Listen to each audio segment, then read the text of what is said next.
اپنے خاندان کے افراد سے اپنی بیوی کی پرائیویسی کو کیسے قائم رکھیں؟ اپنے اہل خانہ سے درخواست کریں کہ وہ آپ کی بیوی کے کمرے میں داخل نہ ہوں جب تک کہ وہ اجازت نہ دے۔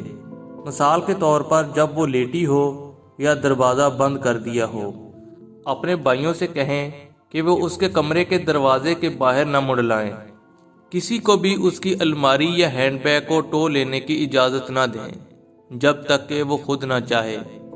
جب وہ فون پر بات کر رہی ہو تو اس کی باتیں سننے کی اجازت نہ دیں۔ اگر وہ آپ کی اجازت سے کہیں گئی ہے تو گھر کے باقی لوگوں کو اب اس سے کوئی سروکار نہیں ہونا چاہیے کہ وہ کہاں اور کتنے عرصے کے لیے گئی ہے۔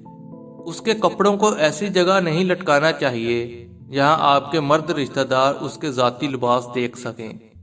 کبھی کبھی اسے آپ کے ساتھ اکیلے میں کھانا کھانے کی اجازت دے دینی چاہیے جہاں وہ آرام دہ محسوس کر سکے۔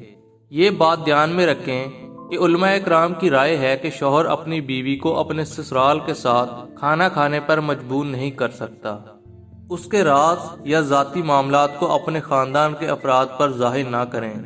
اگر وہ بہت زیادہ سوالات پوچھتے ہیں تو انہیں شائستگی سے واضح کر دیں کہ اس قسم کا رویہ درست نہیں ہے۔ اگر آپ کو ہماری ویڈیوز اچھی لگتی ہیں تو اس ویڈیو کو لائک کر کے ہمارے چینل کو سبسکرائب کر لیں تاکہ آپ کو مزید اچھی ویڈیوز ملتی رہیں۔ اپنا خیال رکھیے گا۔ اللہ حافظ۔